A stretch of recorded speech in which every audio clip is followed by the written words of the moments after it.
What's up, everybody? Welcome to Lou TV. We have Grant Girton back in the building and future Fantasy Elite CFB kickoff champion, Zach Tao.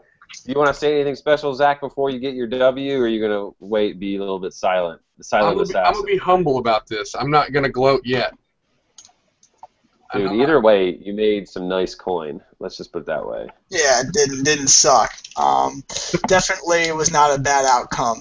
But it's going to be a good. Speaking for both of them, it's going to be a good final. Ohio State's been on a good run, and obviously so is Zach. But I mean, both people have been pretty active in the game, and I think that it's going to be a very viable championship. It could go either way. It was very interesting. If anyone was following the Sunday to Monday slate, that was the semifinals. It actually started out with Zach looking like he was in a position where there's no way he's coming back from this. Petty was going ballistic early. It seemed like, and he had Peter Jennings, a big guy, won $1 million, who Zach took down. Had Cannon, who scored a touchdown early. It was all looking good until Petty came out of the game, and then Chafin came out of the game, and it's like, okay, now he's got nobody left. I think he didn't have Keaton, but and then things went better for Zach, and he came and turned it around. STL Cards, unfortunately, was just down the whole time and dealt with the same issue that I and many of you watching probably dealt with on other sites and on Elite with Keaton, which was, not. You had Chucky Keaton, it didn't go well for you. You had a bad day. It doesn't really matter where it was. There's no scoring system unless they favor interceptions and sacks and incomplete passes, in which Chucky Keaton had a good game. So, yeah. We're on to the next week, and we got two really good slates to go through. Elite's the only site with two full slates on Thursday and Friday. So we're gonna go help you research it. Should be a lot of traffic. We're gonna kill it here. Yeah, a ton of traffic in the Elite lobby tomorrow, probably, just because we released our 64-man NFL bracket, which means new eyes in the lobby for the next few days, and also means some people who might not watch the show playing college football. So we're going to go break it all down. We're doing the homework for you. You just got to go put the lineup in. It's like your study session. If you have questions, put them in the chat. We'll go through all the games and hopefully help you win some money. Yeah, and I think the reason why, we've talked about this in pre-show, I think the reason why Zach did so well and why you should be listening and why you can benefit so much from this is because we have people on here, Zach mainly, that just knows who people are. It's unbelievable how, like, the fact that you would say Kevon Lucas 2 months ago as a player to keep an eye on, and then he goes for 600 fantasy points in week one. It's like a reason why, Zach, you can be successful at this kind of thing and why people should be watching this. Takes one pick. So we have, yeah, man. When you pick Kevon Lucas, you don't need anybody else. Well, one thing I want to say real quick, too, about this whole tournament. Like, I go back and look at my matchups, and I look at the remaining salary I had like $6,000 left, and so that means there's value out there. You just have to do your homework. I mean, you don't have to use your money. I mean, you don't have to use all of it. When you can get those guys that are at 5K that are going to get you 10, 15 points, I think that's where I always try to go to. I try to go hunt those guys down because the no-brainers are your, Taysom Hills, your Connor Hollidays, and all those guys. But, if you can find that one guy that's going to get you a pretty good amount of points for the price, man, that's what wins you these matchups. And to follow up on that, it means you don't have to worry about the salary cap going into the draft if you know those guys going in. So if you have that knowledge of a list of 5K guys, you can do the easy picks. You can go draft, Taysom Hill or Halliday first and not worry about it because you can load up on all the best talent you want for the first 3 or 4 rounds if you know you have those guys other people don't know. Like last round, I'll take the last round just in particular. Like I had so many guys that were 5K or right around there that I had the flexibility to change my running back to either Duke Johnson or Dominique Brown. I could swap him out and not worry about him taking him because he was maxed out. It's a big factor. And I actually made the wrong call with Duke Johnson, but he ended up having a decent game. Hill was a big-time under-owned player across the industry. Anyone who watched Western Kentucky last year, it includes me, should have known that offense is good for any running back playing in it. So it just, that's one of the things that I think that Baylor was so attractive that a good play like Dominique Hill kind of just went under the radar, and he was the best play. They were favored. He was the best running back play on the slate in general, and I think that I included was blinded by the fact that any data should have shown he was the best running back play. But that's why we're back and grinding out weekday, and we'll have a Friday show. But got to go prepare for this one and not make the same mistakes. Yeah. Yeah, we're looking at tonight. We're looking at it's a little bit different this week, Grant, because you guys added Saturday games to each of the different slates. We have, which is kind of intriguing. It allows you, I guess, to maybe spread out some of these good games. That way, you make each slate equally as entertaining. So, real briefly, do you want to kind of discuss why you added like Kansas State to the Thursday slate and Missouri as well, and that kind of thing? Sure thing. So basically, we look at our data and we try to improve the experience for you guys every week. We basically figured out no one's going to be able to draft before 12 p.m. Eastern. So what we wanted to do was we wanted to be able to provide you with full slates both Thursday and Friday, and then let you have some, you wake up in the morning, you can edit your team, you can sweat those games out in the morning, have fun, not worry about doing a live draft. And then also on Friday, from a show standpoint, we can prepare you for the really good slate Saturday and then the late night slate Saturday, and give you all day to kind of draft those teams and have a really good time, because everyone across the industry, and we're going to save this for the end of the show because we usually do it the next time, whatever, but we're going to have everyone's saying, oh, the games are terrible on Saturday. Not in our two slates. So that might be a problem elsewhere, but it won't be for us. And we're going to break down some really, really good college football games. So I really want to focus on the best possible experience, and the 4-game slates, and I want every slate in our side to be 4 games if possible. That's not possible for NFL, for example, for the Monday night doubleheader. But for the most part, the more 4-game slates, the better, because it provides the best possible experience from a draft standpoint. You get the best edge, bigger player pool, and we want to include those games. So for the first slate that we're going to go over now, you got Arizona UTSA on Thursday, you got Pitt BC on Friday, and then you got Missouri, Toledo, and Kansas State, Iowa State on Saturday. There are teams in here which I like. If you're a player who wants to get their edge, which everyone in the DFS industry wants to do, you go research a team like Toledo or UTSA. You might have an edge because there are players in those teams. These are not all blowout games. So there are players in these teams you can go get a good edge with, and if you like golf for that multi-day sweat, well, here you go. You get it in college football. You got 3 days that you get to enjoy this. They'll all pay out before the slate Saturday, so it does work. But enough of me talking. Let's hop into it and get some plays on the board. We have the first game. The first game we'll discuss is Thursday night's Arizona UTSA game, which is it kind of seems like an intriguing one because for one you had Arizona, who's had this big monstrous day with some new guys, a new Solomon, Terrace Jones, Grigsby, and going so on with the different guys that they have on that team, a bunch of new guys, against a team that just shut down Houston pretty strongly, giving up only negative 26 rushing yards to them. So it kind of makes you wonder what you're going to go with here. I know what I'm thinking here, but what do you think about this game, Zach, in terms of are you going to pick anybody from UTSA? Are you going to pick anybody from Arizona? Are you going to maybe you're going to stack Arizona? What are you going to do here, do you think, with this first game? If I take anybody from Arizona, it's going to be not Terrace Jones Grigsby because he's hurt. He's out. Yes. He's I think he's questionable, but he's questionable, but likely out. So Nick Wilson, I'm looking at Nick Wilson as a very good play this week. He's only at about 9K this week for a running back 1, so that'd be a good play. I hate to say it, I got to see more from UTSA, man. Like, was it just a fluke? Was Houston just terrible, or were they just that dominant defensively? I watched some of that game, and Houston just looked pathetic on offense. Like, O'Korn was awful. Dude, I think people forget that O'Korn was, like, really bad at times last year. He was awful. Really, like, I watched him bad. throwing it to them. Like, it wasn't even close. Yeah, and I think that's one thing to remember, and also from a fantasy perspective, I feel like, and we didn't. I do agree. We told people you could play both Greenberry and Spencer.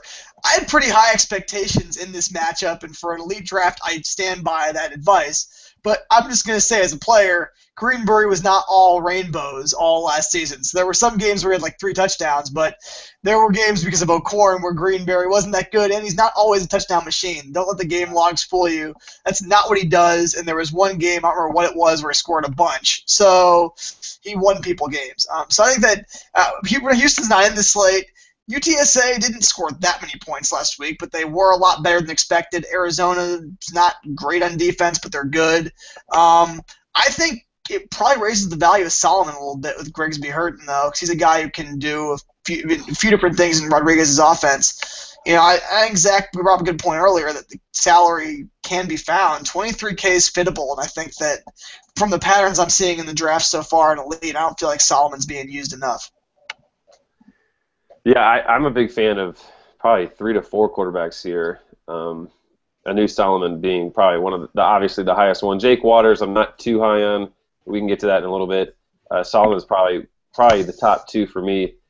It's tough though. This Toledo game's got some intriguing things too. But yeah, Nick Wilson at 9K seems like a great play.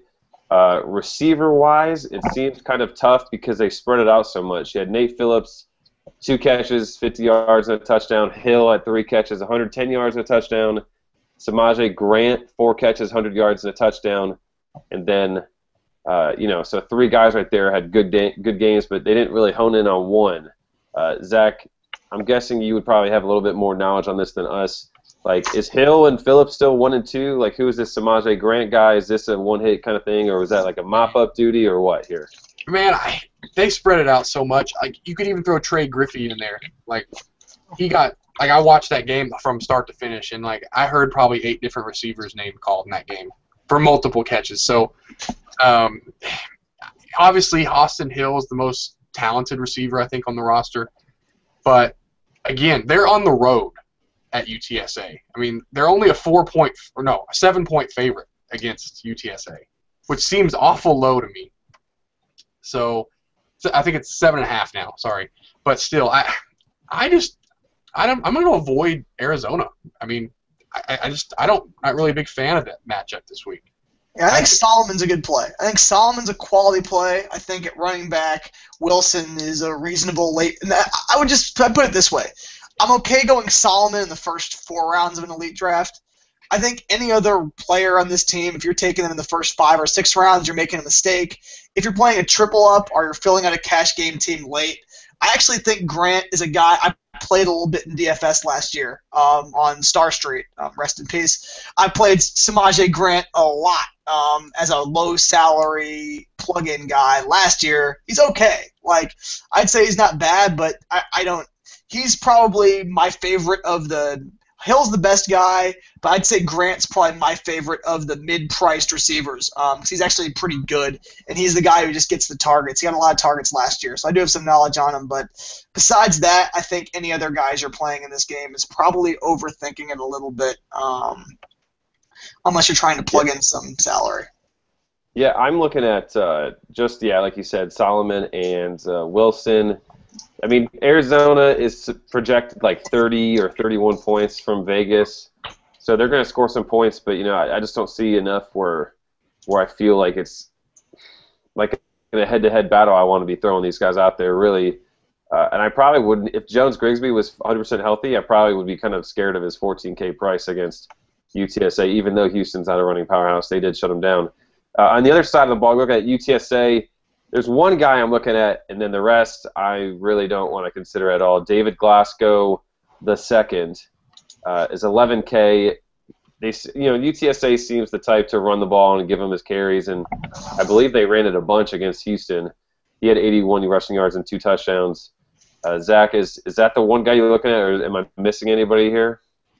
No, I mean, the only other guy that I would even consider looking at would be Cam Jones. He's kind of a utility guy. He's listed as a wide receiver, but he gets touches in every way possible. Flex play. Yeah. I mean, he hasn't really hit the home run, but they obviously want to get him the ball. And more touches a guy can get, more potential he's got. So, obviously, I think he's what, 6K? 6,534, yeah. Yeah, okay. So, I mean, if you're looking to fill out your flex, then that may not be a bad play. But other than filler. That's a late round roster filler. Yeah. We're giving you those. Those are important, by the way, because what Zach was pointing out earlier, those are the guys that are going to maybe get you 10 or 15 points at the back of your roster to help you win a game. So when we say guys are roster fillers, we aren't in any way denigrating their value, just pointing out that you probably aren't going to start your team there. But I think that he's a viable play without a doubt, and I think that Glasgow's a guy who the name's awesome. So. Wasn't I just there don't a like Glasgow running on back. Baylor? I feel like there was a Glasgow on Baylor. Yeah, that's what it was. Glasgow Martin though. I kept on thinking like if they were related. I was thinking the same thing. Yeah, he was a decent play a few days. That was. Yeah. He was the vulture. He was the Mike Tolbert of Baylor. Oh yeah. Thumper. Yeah. So that offense doesn't seem very conducive to high point totals. Like Arizona's not going to stop anybody, but I just don't see anyone besides him. 11K is a solid price to be picking for, and with the other games on tap, I'd rather kind of look elsewhere. They're not going to beat him through the air, is basically. Yeah. They're not going to beat him through the air. So, and their quarterback play last week wasn't very good. So, no reason to think that we're missing anybody in terms of quarterback or receiver. The next game on the docket's the Pitt BC game, which is just so. It seems like I feel like it's going to be like a bruiser game where it's going to be like 20-13 kind of. You know what I'm saying? Like, doesn't it feel like a low? It's got a higher over-under than that, though. I think the over-under is like 50-something. It's right at 50 or 49, yeah. Yeah. That's low for college. Anything in the 40s is low for college. Yeah, it's not that would be lower than 20-13 though. But I think that I definitely can see it going that way. James Conner is probably the top play from the game, I think, but he's expensive. But he burned me last year on one game where he didn't play.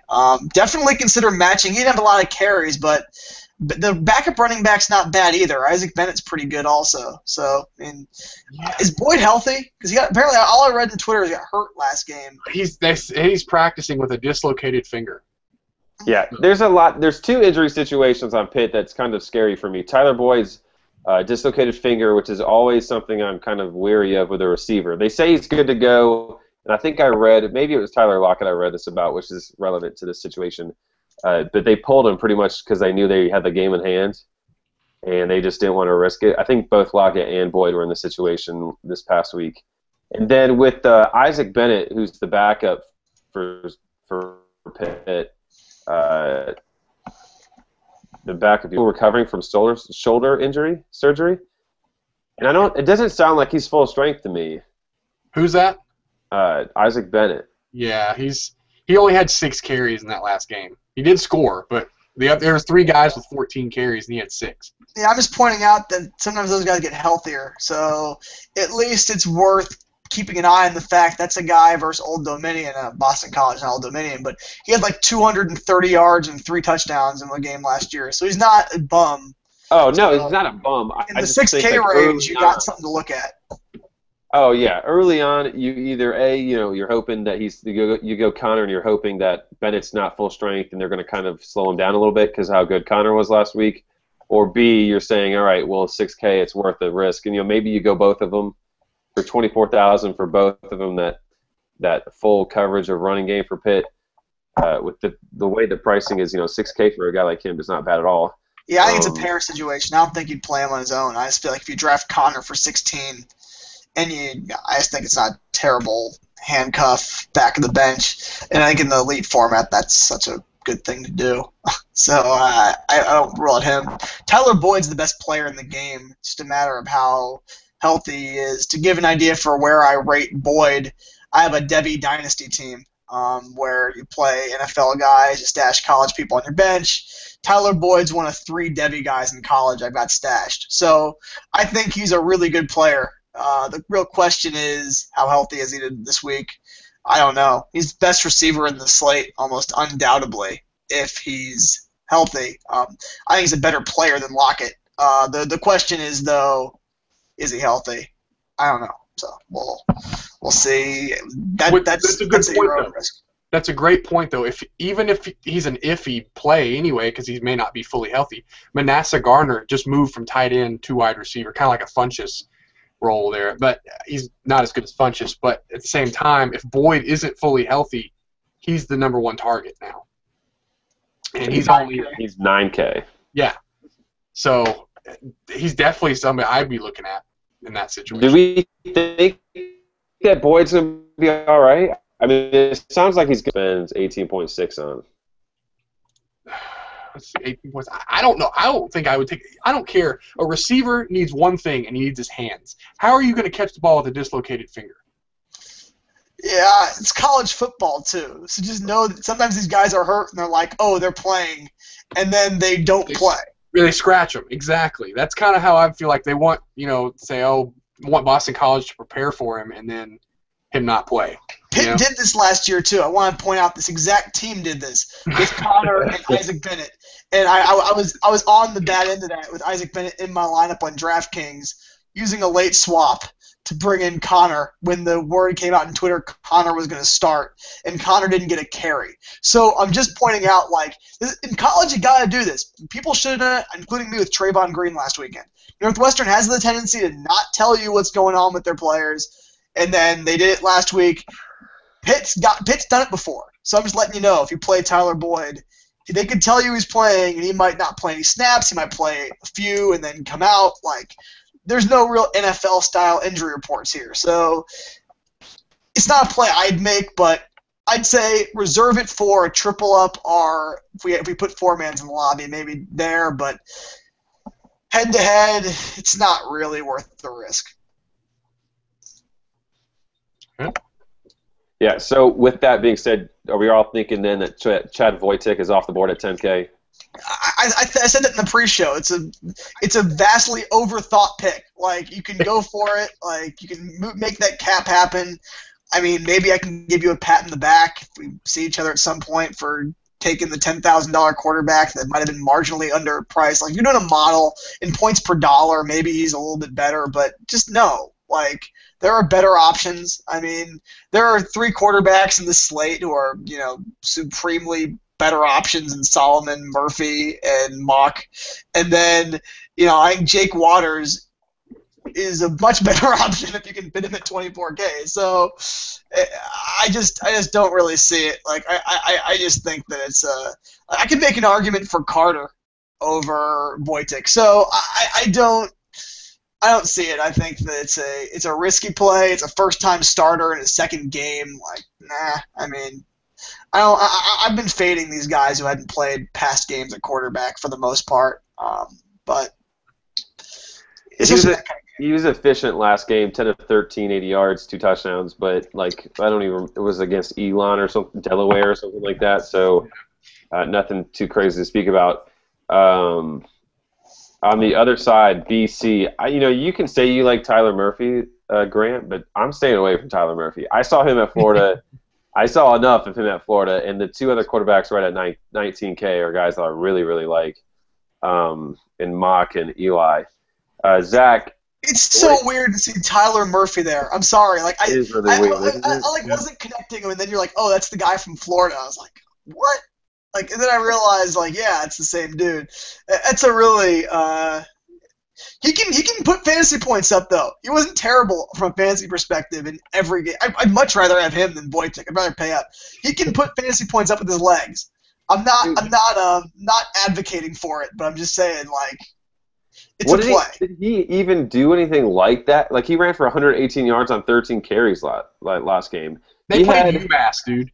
He had one game. He played Tennessee last year, 10 carries to 84 yards, and every other game before that, like, other than that, he had less than 36 yards rushing. He's playing in the SEC though. That's a big. This is a big downgrade in competition. Like, as you pointed out, playing Tennessee. I'm not sure Pitt's defense is any better than Tennessee's defense. So but I think it's a lot better than UMass. Well, last year's Tennessee. it is a lot better than UMass. You're right. Like, I think that's going to be great. So Zach, you're with me on Tyler Murphy, or are you kind of leaning towards Grant, where you don't think he's a bad play, but probably not the guy you want? I hate him. Good. I knew I liked you, Zach. I don't hate him as a pick, but at 19K, I hate him. If he was like 14, I'd probably, you know what, I might take him, take a chance on him. But 19, that's a lot for him. It's tough, man. You got 3 quarterbacks right there, right around him, that are all solid options. I mean, I don't really think there's a whole lot to discuss other than I mean, I guess you could go running backs here at Boston College, but they kind of like split them against UMass, and neither one of them did really that great. Do you have a feeling one way or the other, Grant, with Miles Willis or Tyler Roos, on which guy you would go here? I can tell you that there's no scenario in any game I'm putting money on this weekend that I play either of those guys. So that says something for you, maybe. I just don't have the confidence. I think in an elite draft, you could maybe draft them both. I'm just not that high on them. I prefer to go with the Pitt combo running backs if you're going to do that with Connor and Bennett, much to those two guys. Or even Arizona. Yeah, much cheaper. Yeah, I'd much rather. Better options. I'd much rather just spend $4 more on the combo of Pittsburgh running backs than Boston College. They had the UMass game, and neither of them really produced anything worthy of condoning here. But especially with the lower point total, just doesn't really seem like a whole lot there. And then receiver-wise, I don't really see a whole lot of special at Boston College. In this next game, Kansas State and Iowa State. Kansas State, who are the guys to look at here, Zach? I think talent-wise, Waters is there, but $24K, that's tough to – I mean, you're going to have to go get a bunch of those value guys we talked about earlier if you're going to take him. But, man, Iowa State, man, like, they lost their best receiver for the season. I think they're going to have to lean on the running game now, like even more so. Aaron Wimberly's got to be I don't know where he's priced at. He's 9K. 9,204. Yeah, I mean, that might be a pretty solid play. He had good games last year. I do want to point out that Kansas State was a team that made C. Strunk look like a bum. Actually, I should revise that, too.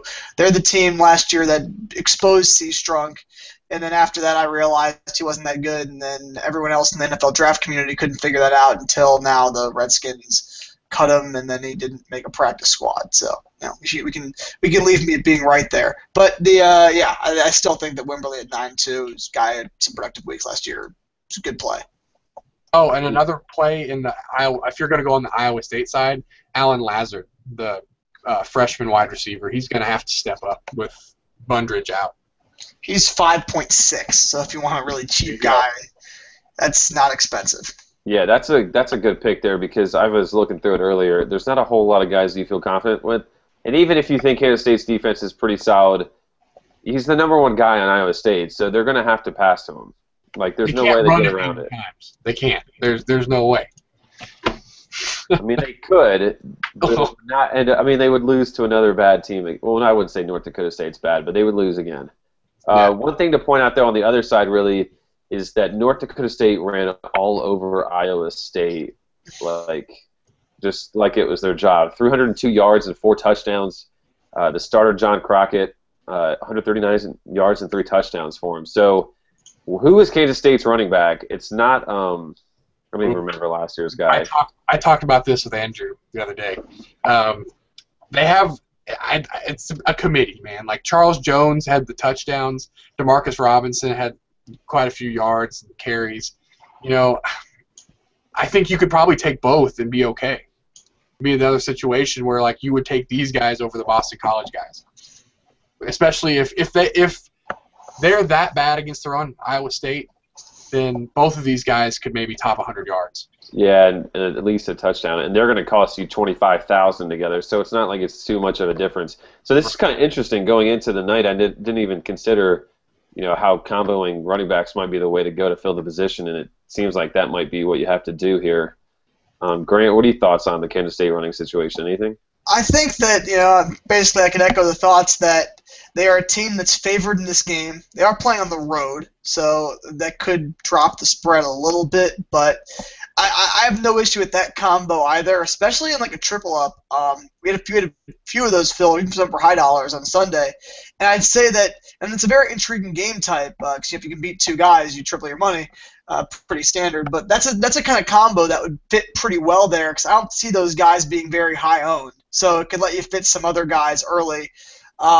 I wouldn't rule out Waters and Lockett, though. I know a lot of people are going to overthink the salaries and be like, I want to go with the guy who's cheaper earlier, but they're both pretty good plays. Waters is probably the best clear quarterback play of this slate, and if you have people playing these Thursday slates, looking at the advice columns on some other sites, or for Thursday, Friday slates, and ignoring these 2 games on Saturday, they might ignore the fact that Lockett and Waters are just the 2 best players here. So I would definitely take a very long look at those 2 guys and not forget about them because they're high priced.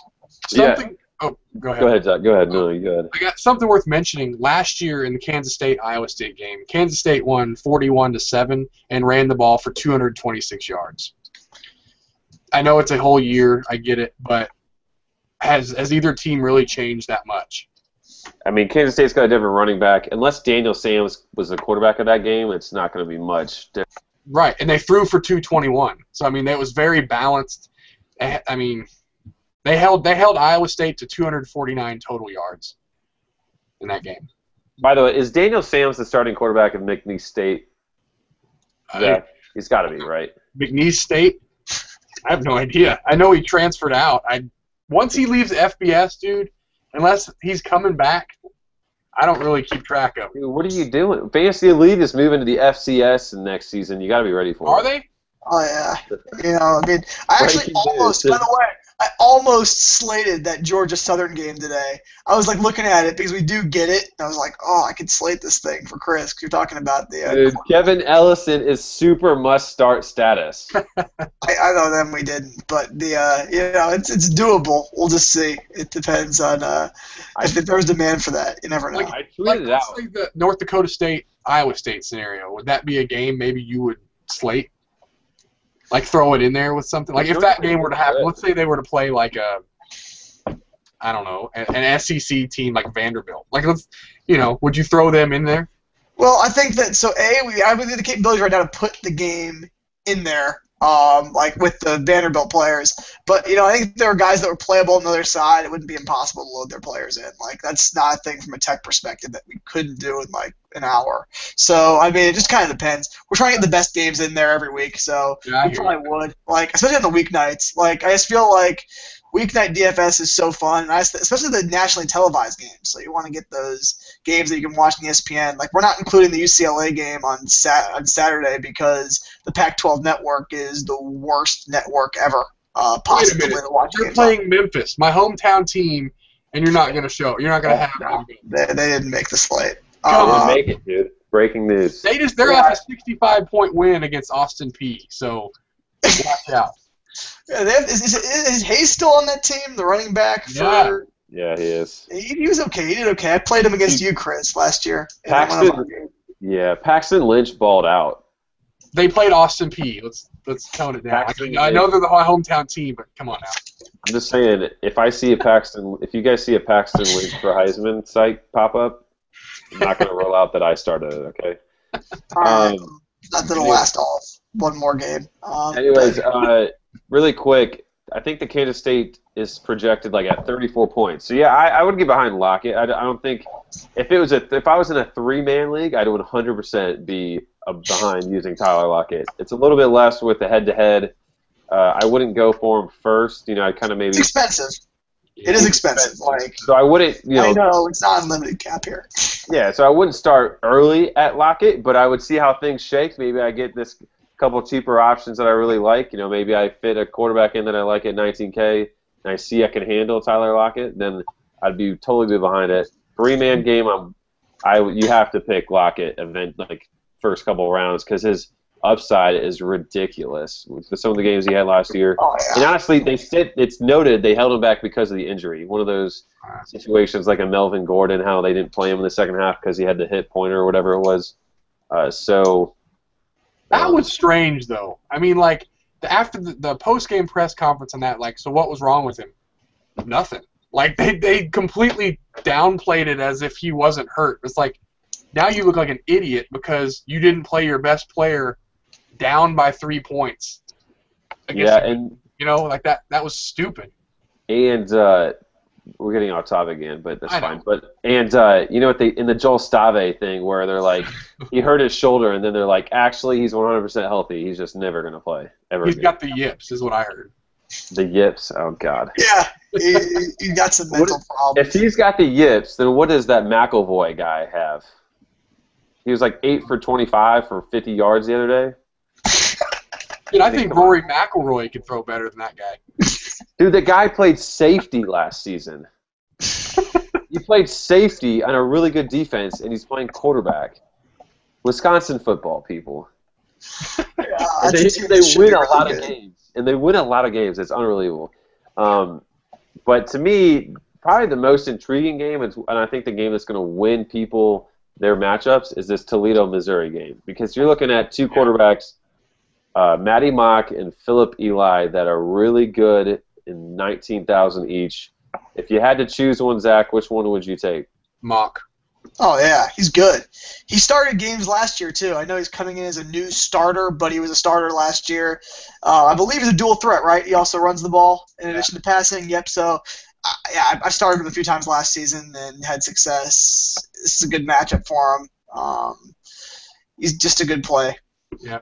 Pretty much. I like Eli. I mean, there's nothing against the guy. I think you just head-to-head straight up, I think I'm taking Mock. Because they're about the same price, so. Dude, I'm going to try and get both on my team, I think. They're both viable plays. I mean, Eli, not that, like, New Hampshire is some stud team, but he threw for 300 yards and 4 touchdowns. It's not like Missouri is some stud defense. You know, they lost all their big guys. And that point total is supposed to be high. What is it? I'm trying to find it real quick. The spread's only 4. Missouri's only favorite 4. So. Yeah, they're only a 4-point favorite, and the spread is, the total is 60. So we're looking at probably, I think this is the highest spread of this slate. And you're looking at two teams that want to pass or move fast. So a high probability of some points here. It's a good game. And also you're going to have people fading these, just like in the NFL, prize at college. People are going to play guys in the Arizona and BC games for the sweat on Thursday, Friday. So, don't count this game out. By the way, I think that's what won me this last week. I played all those guys in the Louisville game. He had nobody playing. Well, I take it back. He had a receiver.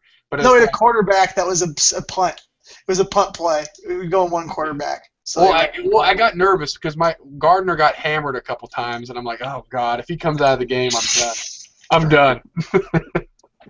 But, so besides the two quarterbacks here, what guys are we looking at? Specifically, Toledo, Zach, because you're going to know this stuff more than us.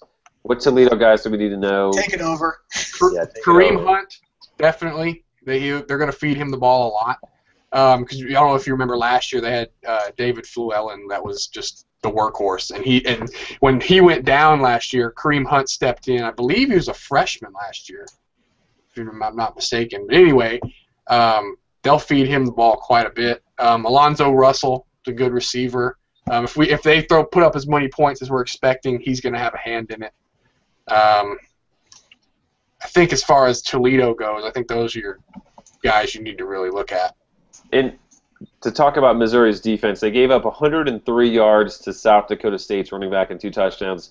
Kind of interesting to look, though, that one of them was a 75-yard touchdown run. So you're looking at 16 carries and 28 yards besides it. So take that for what it's worth. Kareem Hunt ran for 136 and 2 touchdowns last week. Yeah, I think you could easily say Kareem Hunt is a much, much better running back than South Dakota State's running back, but just something to look at. Who did you say the receiver-wise from this team, just so I can make Lonzo Russell. Yeah. What about Corey Jones? He had a touchdown last week. Yeah, I didn't watch the game. I don't know when the touchdowns were scored. It may have been when they kind of, he kind of got more time than he may have in a big game. I don't know. I don't really know much about him, to be honest. Yeah. So he might be a roster. Really? Let's see here. By the way, Toledo gave up 20 points to New Hampshire. Yeah. See, Corey Jones was a second quarter touchdown. Wow. Yeah, there you go. Interesting. Then he might be a solid play. He is. He's 10K though, so it's kind of. Yeah. We've talked about some mid-range options that are probably better than that, but Russell's their clear number 1 target. Okay. Now, Grant, what about Missouri? We're looking at Matty Mock, but besides that, what are the offensive players that you like to look at for the Tigers? Honestly, I'm so confused by this Missouri team. I didn't even look at their game last week because I'm actually pulling up their box score now. We're doing live research because they were not. If I'm correct, I don't believe they were included in the slate last. They were not included in the elite slate last week, and they were not anywhere near playable on any other site that I was playing on. So I'm now just going to go look at them. They lost everybody. Like, this is just a team that I don't notice anyone from last year, and I like my best asset in DFS is I've got a photographic memory, and that's not doing anything for me right now besides Matty Mock. So I'm going to go pull up their game from last week and not be a complete noob here. Russell Hansbrough was a good running back to have. Yeah, he played last year. Yeah. He had a big Murphy game barely last week. played a little bit too. Yeah. But he's their second guy. He's not going to get a whole lot of action. Darius White had 2 catches. There's no receiver on this team that had over 3 catches last week. Doesn't mean it won't be different this week. Murphy got carries and some receptions, but yeah, I mean, besides Mock, it's like it's Hansbrough on the offense, and Mock's 5 carries for 17 yards last week were lower than what I'd expect this week from him on the ground. It might have factored into his salary being a little bit lower. Oftentimes when you're playing a team that is overmatched, you just aren't going to have the quarterback run. So I would just say that expect a little bit more from Mock on the ground. But there's not a receiver I get that excited about, except for maybe, the guy catches 2 touchdowns in their 2 passes. That might be significant. And I do feel like I remember Darius White from last year. I'm not sure if hopefully he's not a freshman. I don't make a fool of myself. But I'm pretty sure he had some good games last season. I'm going to go verify that now. But yeah, yeah, okay, good. He did play last year. But, it's so weird. This Missouri team is just totally shredded from last season. You had Franklin, you had Josie, who I can't believe got cut. Like, I thought he was a really good player, and he got cut. Their top 3 receivers are gone. Yeah. But Darius White had a catch in a game. He had some decent – I want to say, he had 7 receptions for 76 yards last year. So he caught a touchdown. There was a time where he caught a TD last year. It happened. That's probably a vulture touchdown that pissed me off from Green Beckham. That's likely why I remember that name. He's definitely not a play at any point. But, hey, he's 6'3", 205. So live research, he's big, and he caught 2 TDs last week. So take that for what you want. I don't see myself playing him anywhere, but yeah, an elite 9.6, I still wouldn't play him, but if you're in triple up and you want to go for upside, he had 2 touchdowns last week. That's something. Yeah, I like like you said, there's only, 3 catches was the highest total for receptions last week for Missouri. For anybody on teams. I got to think that's got to go up. That the opponent's going to be a little tougher. They're going to be forced to outscore this team. You know what I mean? Like, they're going to have to go back and forth. And I think, that's how we were expecting it to go anyway. But, you can take any of those 3 guys, I think, because I don't think any of them are just so overly priced to where you're going to be, like, just avoiding them. I think you could take a shot on any of them because I think they're all ranged in there from, 5 to 8K. I mean, yeah, but you gotta go for the full stack if you do that, in my opinion. Like, you gotta commit. Like, if you're going to cash game here, if you're trying to go cash game strategy, try to just beat the opponent. Like, in my opinion, at least, unless you're just doing a last guy roster filler, and maybe Darius White at 8K is that guy. But I feel like individual players, we've pointed out better options for last pick roster fillers so far. Like, I thought that the UTSA guy, I believe it was up and used Cam Jones, just like the utility guy there at 6.5. He's probably a safer play than going with White at 9.6 and at 6'3 is probably the safest guy. I just say if you're going to go that route, they are favored. Going with Mock and 3 receivers is not something I'd fault someone for. If you want to fully stack Missouri, that's a team to stack. They're a high-scoring game, bad defense. It's a route to go. Probably not the route I'd go, but I would tell you you're an idiot. Yep, so I think it's probably time to move on to Friday here. Yep. We have the big Washington State Nevada game, Florida Atlantic against Alabama, Arkansas State Tennessee, Oklahoma Tulsa. Friday night is the Washington State game. I don't think we need to really spend too much time on Washington State's offense besides just kind of give the names. Obviously Connor Halliday is a stud. 33K. Gee. 33K. Yeah. It's worth it. There's 6 points per TD. Just keep in consideration. And he's going to throw for 400 yards. And then you have Vince Mail is his number one target, as we saw last week, double-digit catches. By the way, $11K in salary. I just found out while watching their game last week, it's Maley. Maley. Of course it's Maley. I had no idea. I was watching the game. I was like, interesting. All right.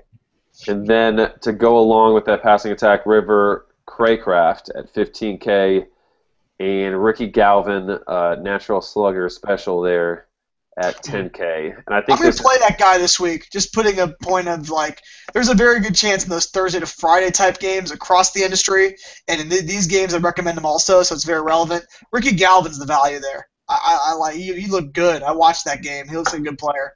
10K, half the price of Mail. I like it.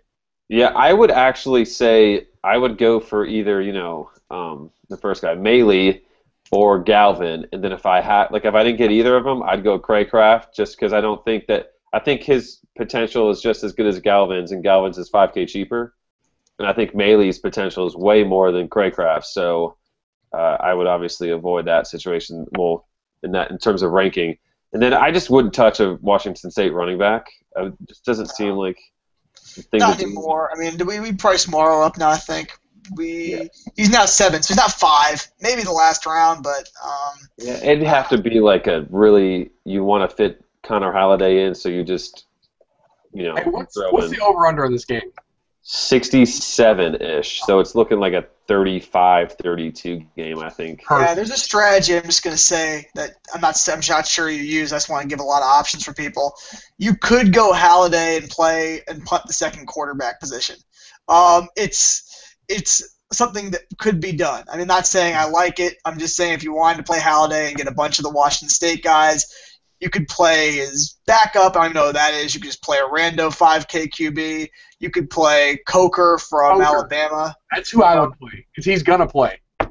Yeah, he might get in this game once they blow him out. That's going to be a blowout. Don't expect we'll get to that game in a second. But, yeah, I'm just saying there is a strategy to punting the second QB. That's actually a really good idea to go Coker. Yeah, that's a real one. We'll get to that. They want to see what he's got, and they didn't last game because that game was closer than they expected.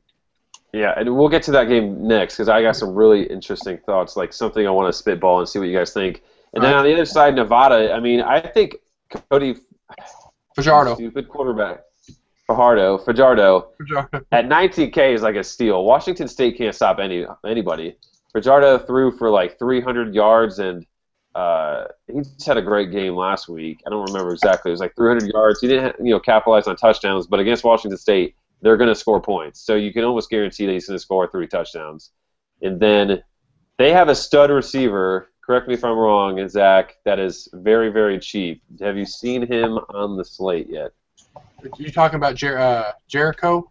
Jericho Richardson is 6.7K. I'm not sure what happened, but he had 170 yards receiving last week. Yeah, I'm not putting a lot of stock in that, man. Like, they did play Southern Utah. But I'm playing that guy. I'm just saying, it's like 6.7K. I mean, that's gotta be. Okay, I like Hassan Henderson too, though. He's at 9K, but 6K. You're right. That's a good play, I guess. My only point with it was that the fact that Washington State doesn't stop anybody. So. And I'm reading it's 17 targets. I'm reading into it. Yeah, I looked up. I told Mike this morning. I don't even know why I didn't point this out. He had 17 targets last game. Like, how do you not read into that? Yeah, I'm just saying. Like, I just know that their number 1 receiver is Richie Turner, and Hassan Henderson's the number 2. He's the number 3 guy. I'm the number 3 guy if you get 17 targets. I can be wrong this week, but they looked at him 17 times. But what I want to say, though, about Nevada, they're a run-first team, believe it or not. They want to run. Fajardo runs, too. I think he's the best value of the slate. Don Jackson at 9K, and then they have a freshman. I don't know if you remember Kendall Brock, the running back. They moved him to wide receiver so James Butler, the freshman, could be the number 2 running back. You're speaking in like another language when you say stuff like that, Zach. But taking both those guys isn't a bad idea. Taking any of the guys in Nevada is not a bad idea. It's like a 67 over-under, and they're going to be throwing the ball because they'll be behind. I think Fajardo, whatever, great play anywhere, including elite. I like the 19.3 price tag. I would just caution, as I've done before, Halliday is the favorite, and don't necessarily get too cute because he's a lot more expensive. But Fajardo, if you don't get Halliday or you want to fit a bunch of different guys, I'd be comfortable with Fajardo. And I got to tell you, I'd make consideration. I know that there is – I understand that, he might be the third receiver on the depth chart, but a guy gets 17 targets. He's priced at 6'7". Yeah. That's a good first pick. Yeah. I'm just saying. That's a guy you can take in the top 2 of your draft. You guys have to remember, my first thought's always seasonal when I think of a player. I'm thinking season long, and then I'd pick that guy up in a season long league if I was playing. He's definitely worth a pickup, but it's like I still want to see more out of him. I want to see if it's a consistent thing or if it's just they were playing Southern Utah and they doubled up the other 2 guys and just said. Yeah, unless somebody has game tape, we're not going to get a full, true read on it. But I mean, it's worthy. I mean, it's 6.7. If he was like 14K, I think that's another story. But 6.7 is kind of pretty much. You take him pretty fast. I'm just going to throw a challenge to the chat. If anyone does go to ESPN3 or wherever that game is and watches the game tape and actually, breaks it down, I'll throw $10 in your elite account if you actually do. If you actually can, tell us what happened there. Or somebody that went to the game. Maybe. Yeah, first person who can actually give me a breakdown, and it's not wrong, of what occurred in that game. Because we're pretty hardcore and no one was watching that here. So anyone who wants to give us a breakdown of that, there's your homework. You can get, it's going to be a normal bonus playthrough and stuff. But you could get a bonus on Elite if you can tell me what happened. No one watched it here, so if you want to help, we will share that with the community. That's the whole point. We will share that with the whole community on Twitter if someone can tell us what occurred. That's something. All right, but we'll move on. I want to talk some Florida Atlantic. We'll go to. But I was gonna say we want to talk some Florida Atlantic Bama because that's gonna be. I watched that. I watched the Bama game last weekend. That I did. It's intriguing. It's intriguing to me for one, 2 big reasons. All right, Zach. Yeah. 2 big reasons here. Okay. This is the perfect opportunity for Blake Sims and Jacob Coker to get reps and to do their to really test out what they have and not risk losing. Yeah, because their defense is so good against a team like FAU that they're not going to worry about only scoring 25 points and winning. Right. But that's not going to happen. But regardless, and then on the other side, you have Florida Atlantic, who gave up over 400 rushing yards last week to Nebraska, and you have 2 stud running backs. So do you, A, say, screw it, I'm going with the running backs and spending up, or do you say, B, I'm going to fade the situation because they're high-priced and I'm going to go elsewhere with it, Zach? No, I think you go with the running backs, and I think kind of what we said earlier, if Coker may not be a bad play in this game. Because he's, what is he? I don't know what he's priced at. Was he 9K? 8K? I mean, yeah, I think the running backs are a sure thing. I mean, you know what they're going to get. They want to run the ball first. They're going to impose their will, get the game out of hand, and then Coker's going to come in, get his reps, and I think that's all said and done. Yeah, Coker is something. I'd give them a lower dollar play on Alabama is Christian Jones got a lot of looks last week when I was watching the game. So I'd say at 7-3. As you said, if the quarterbacks get their looks, that's pretty good. And I think Drake is probably minimum priced. Yeah, so I think he's a pretty good play. I think that there are probably sites, and I do want to point it out, Bill, watching, you could play Yeldon and Henry, so I don't want to take you off of them elsewhere. An elite at 24 and 18 respectively, that's probably too much. I'm not saying they won't get you points. I'm just saying if I look at the slate for other values, I think that there are guys I like better in the Nevada-Washington State game we just talked about, especially at Washington State at receiver. Point per reception, you get 1. But I think that, and at running back elsewhere in the slate, and we'll talk through the Oklahoma game. There's some people in Tennessee, and there's much better running back values in the slate, I think. But, I think Kenyon Drake's pretty good, and I think that Amari Cooper, don't keep your eyes off him, 1 point per reception. 19, still high, but I prefer Cooper to the running backs at 1 point PPR. And Cooper had 12 catches last game, I think. Yeah, And who was the? I want to make sure I get this right. DeAndrew White is the guy that's out for Alabama, correct? Yeah. Receiver. So Chris Black would be stepping in. Chris Black is the number 2 guy. Well, I say that, and they have like 8 number 2 guys. So and Jones got a lot of touches. Black. I mean, that's where to look though in this game is these value players because they're all going to get points. It's going to be a high-scoring game. Bama's going to want to throw the ball, some because they need to figure out this quarterback situation. This is the week to do it. So Black is 7K and Jones is 7.3K. Maybe late. Those are late roster fill-ins. Besides that, FAU, everybody's unplayable. Correct. Yeah, I don't know. I'm actually going to cross-check that game really quickly. Don't. It's not worth your time. Don't do it. Okay. Well, I already did it. All right, cool. I was going to do a quick cross-check, but yeah, I wasn't. No, I was going to suggest Jacquez Johnson. Then I looked at the score, the box score, and the other guy ended up coming in. So. But he got hurt. I think was what happened was Jacquez Johnson got hurt because. Well, he wasn't playing great. Yeah, I mean it's Bama's defense too, and they get a linebacker back, and I think a couple guys maybe come off suspension or something. I think they get a cornerback too. Yeah, so I mean, not that you would really roster him, but their best defensive player comes back. I arguably trade to Priest. Yeah, there's so many good quarterback plays in the slate too, but maybe Johnson if you want to get cute with Holiday, but we can guide you better options than that. How much is Johnson? 10-3. It's actually not a terrible salary.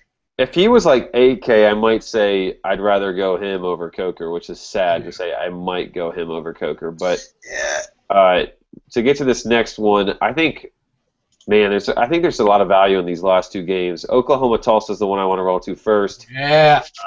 Keith Ford at 11.7K, super value for me. Even though it's 11K, I love that pick tomorrow or Saturday. What do you guys think? I love playing them both. That's next one. We talked about running back pairs the whole time. Ford and Ross were doing some damage last week against Louisiana Tech. I'm not expecting a much better challenge from Tulsa, even though my whole family's from there. I just don't really see the opportunity. So I think Ford and Ross probably the best values in the whole slate. I was saying there were better running back values later. Also, we'll talk about Tennessee. I think there's some value there. But this is where I'm at for the most part. Like, that's a place you could start this draft. Once again, lots of guys going in for the Washington State-Nevada game. Not saying to fade Halliday, only saying that these 2 guys are probably priced really well. So I'd be into it. I mean, to tell you how much I like Ford on like a regular, like on a different site where you can choose from every single game. I mean, I like Ford that much against Tulsa, who gave up a bunch of rushing yards. Let me pull up my article real quick. And the thing is with the backup Ross, his numbers weren't that great. He had the 2 rushing touchdowns, and he had almost as many carries, if not more, than Ford. He's the freshman, right? If I'm correct, isn't Ross the freshman? Sophomores. Oh, so there's a freshman stud in that team too. My cousin went to. My cousin goes to OU, and he was staying with me all summer, so I heard all about OU. But these guys are good. You can use them. I think that I'm with Chris.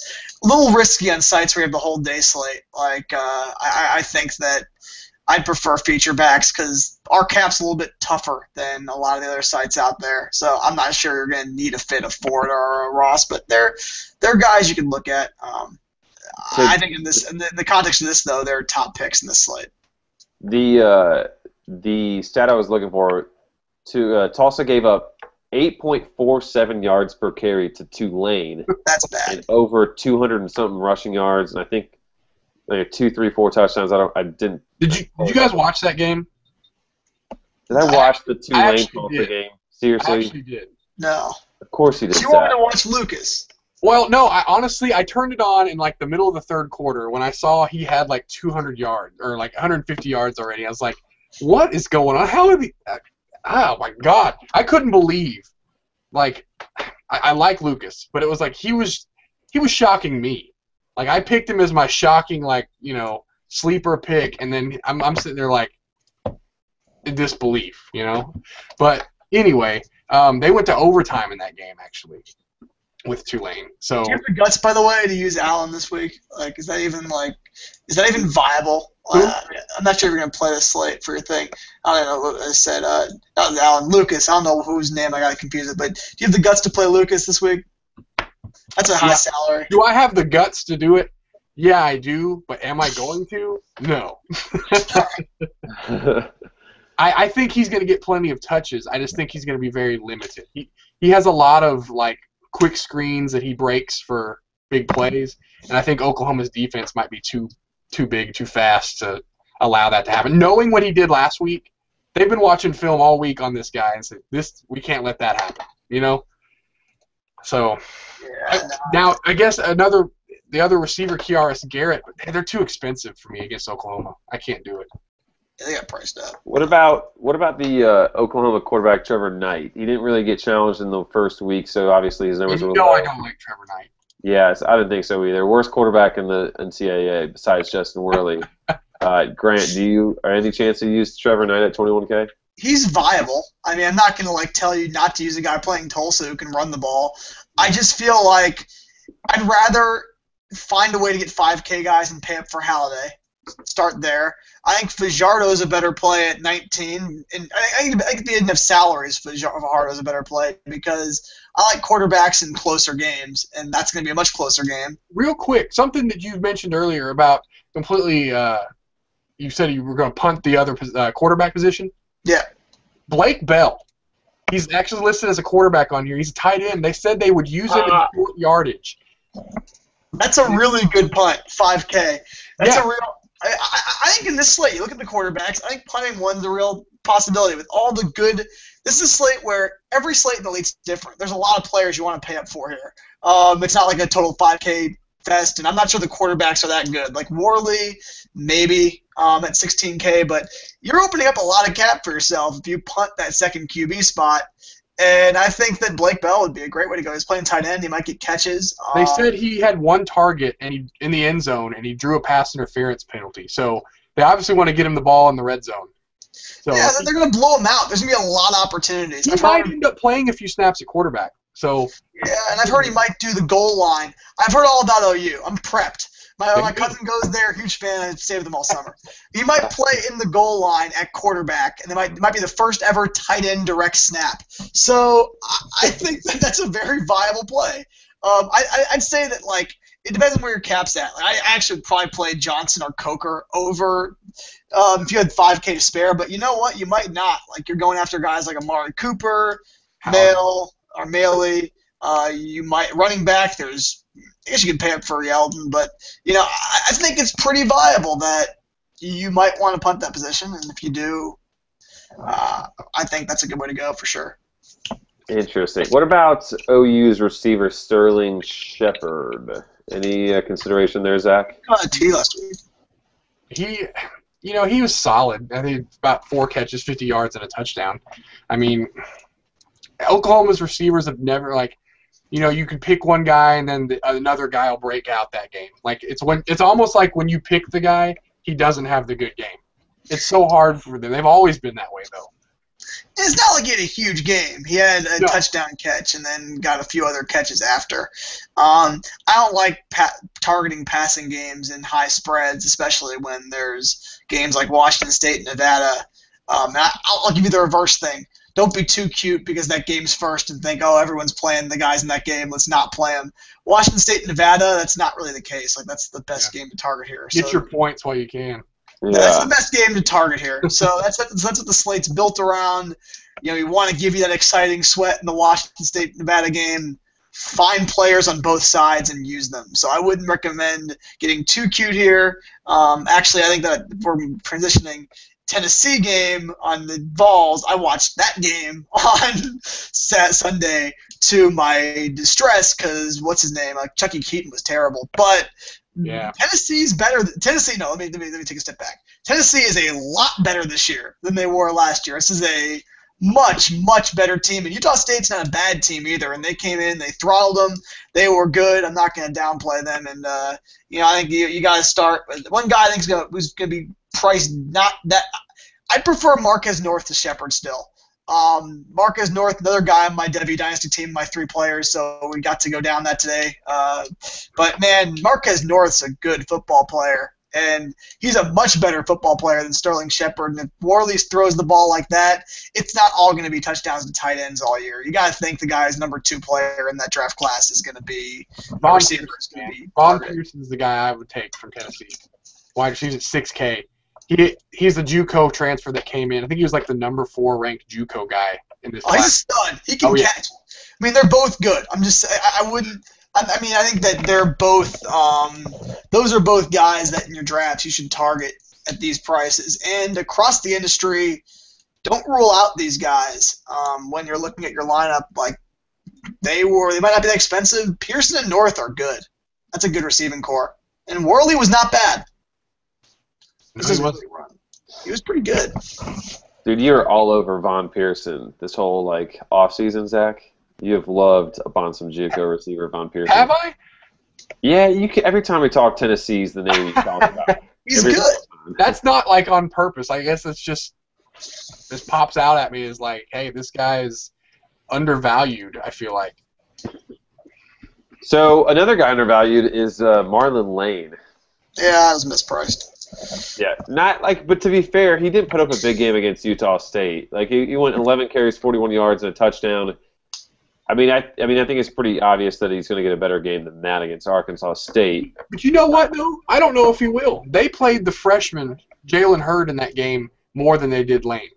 He's the guy I was going to say to take a look at. He was 5K last week, 7.6 now. I watched that whole game, and I was expecting Lane to be the guy, and he wasn't. They split pretty evenly. Yeah, they split in near the end, but in the beginning, Lane got a couple carries, then he was out for a whole quarter and a half. I was like, where did he go? No, they're going to use both, though. I think that they're both going to play. I think that you play both, and I think that you play both or either. I would say that, depending on where your draft goes, this is going to be a draft where I could see situations in which you'd have that kind of cap left for a flex. And those are both really good flex plays. So just Jalen Hurd is 6'4". Yeah, he's good. That guy can ball. This is a different team, man. Tennessee sucked last year. They were just terrible. They added a lot of guys. This team is just they had 34 recruits last year that were really good apparently, and this team is way better. I wouldn't be surprised if they compete in the SEC this year. I'm not saying they're going to be 9-3. I'm just saying they aren't going to be they got to be better than Vanderbilt. Yeah, they're going to be competitive in some games. I'm not sure they're going to win, but they're going to not get destroyed. I think they get one.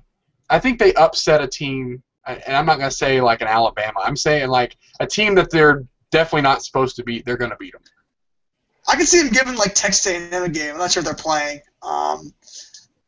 If they are playing, I can see that. I'd love to see the Tennessee receivers matched up against the Texas A&M defensive backs. I think it's a really bad matchup for them, but I have to look at their schedule. But I think they play Oklahoma, don't they? Yeah, next week at Oklahoma.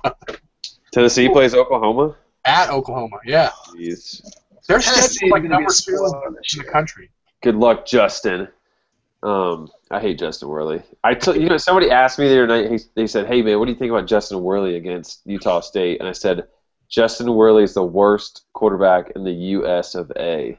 And then of course he does what he did, and then guy makes sure he follows up and tweets at me. But you know what? I was wrong. Justin Worley is the second worst quarterback behind Trevor Knight. Dude, I don't know. That guy from Arkansas is pretty bad though too. There's a lot of bad quarterbacks. There's a lot of guys. You ever see something or hear something, or just how does that how? Yeah. And how did you look at this? How? Yeah. I've watched a few games this week in college where I was I've watched a lot of college football this week. I watched a lot of games where I was wondering how is someone that bad? There were a lot of times I'm trying to remember me and Mike, I'm not sure if he's still in the chat, we had a few conversations this week where we were just wondering to ourselves I was there were moments in the Boise State game where I was how I'm sorry man, how is Hendrick making some of these throws? That was a tilting game, dude. Oh my god. Hey, Matt Miller got his fantasy points though at the end, and so did the Giant. It's kind of like when Ole Miss, they decided, hey, let's throw to Treadwell. why Boise State didn't say, hey, let's throw it to Matt Miller, our biggest target we've got. I know he's good.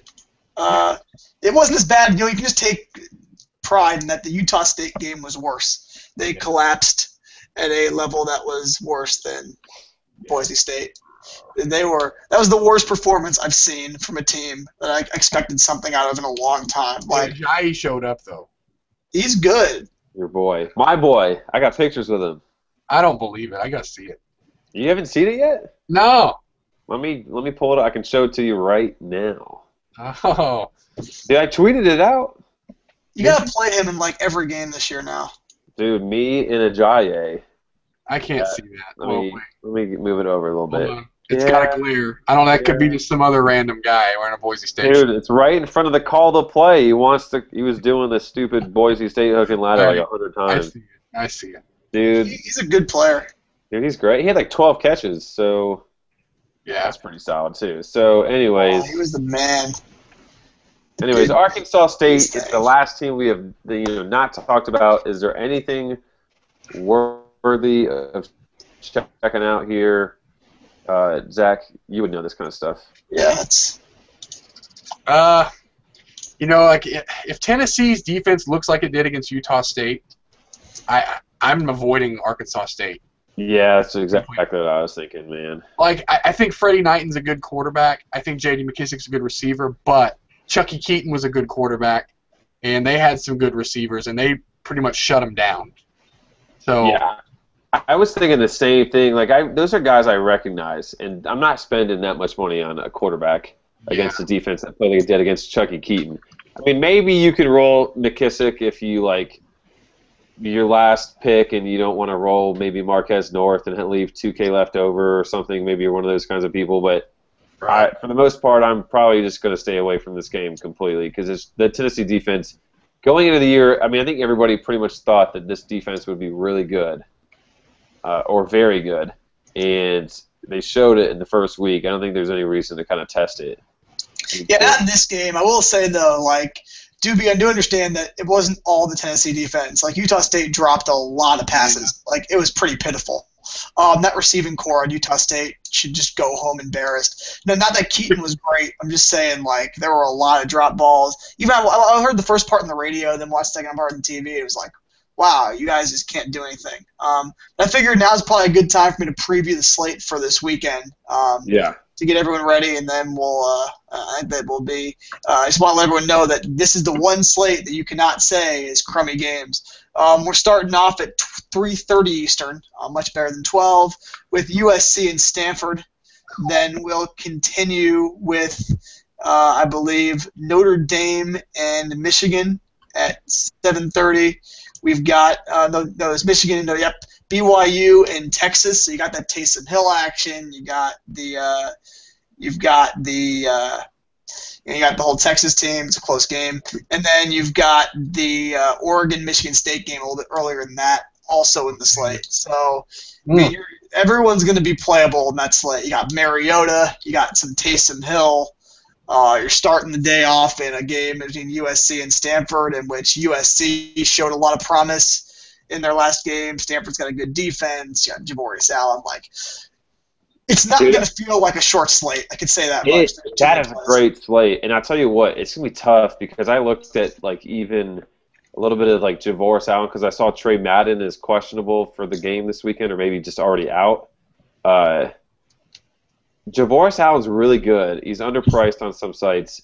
But if you looked at how good Stanford was against USC last year, they gave up 23 yards on 27 carries last year. The projections, and we get this. So it's do you even bother with that? That'll be really. It's going to be. I mean, that's a really good. We got Taysom Hill is going to be a stud, but you're also going to have Jamal Williams back. You have great defense against great offense, and then you have Michigan against Notre Dame the last time in a long time. So that Taysom Hill, I think a lot of people are going to jump on him because of what he did last year to Texas, which I don't blame him. But this is a Charlie Strong-led Texas defense, and I think they're a lot better than they were last year. Yeah, and you also have Mariota in this slate. So let's not forget Mariota's there, and Langford from Michigan State against a fast-paced Oregon team that is, we'll delve into, I'm sure there's more, we'll delve into the value plays. I'm just saying that there are That's the best slate on any site, anywhere on Saturday. Like, if you're still tuning in, don't miss that slate. It's the one thing you can play where there's no crummy games, and every game's on national TV and a big game with higher-ranked teams and Taysom Hill in Texas. So you're going to have a chance at a great quarterback in every game. yeah, and I mean, you're likely splitting Mariota and Taysom Hill, two good quarterbacks. If you try playing both of them, the salaries are going to be too high. Like, I mean, I don't know how. But for those who complain about overlap and whatever, Leave it to me. I'll do it. all right, well, we'll see. That's gonna be something. I think that I'm not sure I'll be on the show Friday, but if I'm not, then I can tell you that there's gonna be some lower priced Oregon receivers probably that you're gonna want to take a look at because I liked some of those guys. They'll throw more in this game. They'll probably go a little bit more wild than they did last game. And then just to preview the second slate, it's all late night. Air Force, Wyoming, your team, Colorado State, Boise, Oregon State, Hawaii, and Texas Tech, UTEP. Any of the hardcore elite guys know our late slates have been our best. We wanted to do this well. And we did leave out the Memphis UCLA game for the sole purpose that it was 15 minutes earlier and on the Pac-12 network, and I have a big disdain for the Pac-12 network because I live in the West Coast and I can't get DirecTV, and it's just really annoying.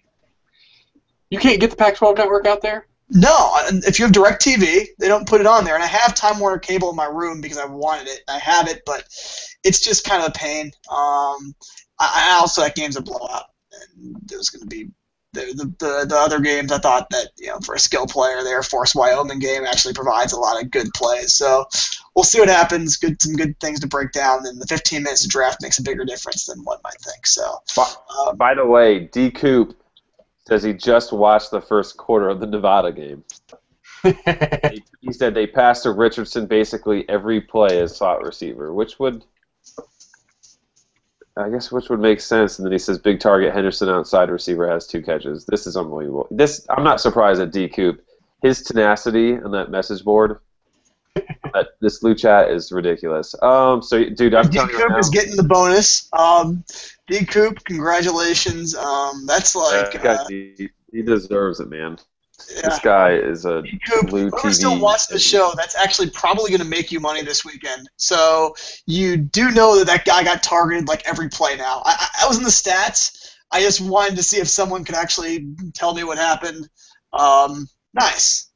Good. So if you're playing Elite now, you probably do want to draft that guy first. I would upgrade him, given the fact that he's 6K. And elsewhere, he's probably still a value in those Thursday to Friday slates. So you probably learned something. That's all you walk away with. Thanks, D-Coop. All right, guys.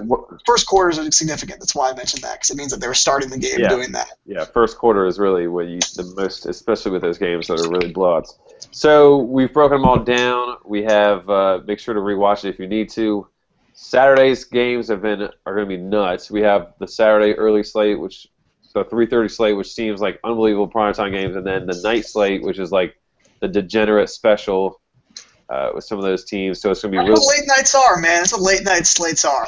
That's all for the DJs who just couldn't get enough drafting that day. I gotta get a team at 10 Eastern. I'm more than likely will be just scouring the internet, checking scores while I'm out at the bar on Saturday night. So we'll be back Friday night. I'm not sure who's going to be here for it. I will be here. Andrew, if he keeps flaking out, maybe he won't be here. Who knows? Grant, as always, thank you for coming on. Zach, as always, you're very appreciated here. And good luck. Have you guys decided what you're doing for your draft? What time? What day? No, we haven't. I'll probably message him here after we go off. You guys should do the Saturday slate with the Michigan State Oregon. That's what I was almost saying. They're talking about it on Twitter, and that's the best slate. But the Friday slate's the other one. If you're not gonna do that one, the Friday or Saturday, slate, you gotta do one of those two, man. Yeah, it's a tough call. I mean, if you really want to go cutesy, you could do the late night slate on Saturday. I mean, that's I think we'll probably do Friday. That's the most fun sweat. You're gonna put all your money on Justin Worley, right? Yeah. Yeah. All of my money. It's a real play, though. Actually, I mean, you can make fun of it, but that's actually a real play. It's a close game. They're going to win, and I don't know. I like those receivers. I'm not sure about Worley, but, the receivers in Tennessee, they run a spread offense. They do spread it around. I remember their offense, it's just cool because like their offense last year was a project. Like I watched a lot of Tennessee games and they were terrible. And now it's like, wow, they grew up and they have real players and this whole thing might actually work now that there's it's like it's just really cool. They're actually a good team now. I'm like really happy for Tennessee. They kind of they had a coach leave them like out of nowhere, and then they had a really crummy coach for like 3 years, and now they're like a good team. I'm happy for them, and they aren't going to be that good this year. If Tennessee was like in the Big Ten, they'd be like 10-2 this year. Like, oh, stop it! Stop it! Stop! Serious though. Right now. I'm just saying. In the Big Ten, they would lose to Oklahoma still, and then they'd still have to play Ohio State, Michigan State, or I'm sorry, Iowa, Wisconsin, Nebraska. Those are like not easy wins. Yeah, I guess. Rutgers. It's because he's on the left coast, so he doesn't understand the amazingness of the Big Ten. It's better. It's slightly better this year. Honestly, Braxton Miller playing this year would have been. Dude, you should have thrown in the Virginia Tech Ohio State game into that mix, bro. Yeah, we were close. I mean, like it's a good game. The problem with that game is though it's going to be all defense, so I have no problem with you leaving that out. Yeah, it had more to do with the fact that we wanted, especially for these shows, also we wanted to be able to focus the advice on the best possible games. And for user experience, like this is good for players to know. Like we're doing a bunch of advertising right now to the season-long crowd on RotoWire's college football page. If you go there, like we're taking over there. And if you're a first-time player, that Slate's going to give you a way better experience on Saturday. So we're trying to get some first-time CFB guys in here with NFL going on and all that stuff. And I just want them to be able to get nationally televised games that. Especially in that prime slate on Saturday, where they wake up, you do a draft, and you're like, wow, that was fun. And I just don't feel like, I wanted to pick the games I thought would be the most fun for that user in their first lead experience. So we have that. And we got plenty of degenerate stuff, too. For the hardcore guys, the late night slate is go have at it with the Air Force Wyoming game. And we gave you Missouri-Toledo on Friday. I think it was just Thursday we gave Missouri Toledo. We got lots of games on both sides. Toledo is one of those teams. We've told you there's value. Like, go look at it. Nevada. There's value there. Tons of teams we've given you guys this week that have value that people might not know about. So use it. All right, guys. Well, thank you all for watching. Another great crowd. D-Coop, MVP. Check out the bonus, I guess, Grant's going to hook you up with. I already did. Already did. Awesome. This guy's the man. With the scouting report. So we'll see you guys on Friday night, 9 or 9:30 typically. So just make sure you follow us on Twitter and get it going. We will see you then.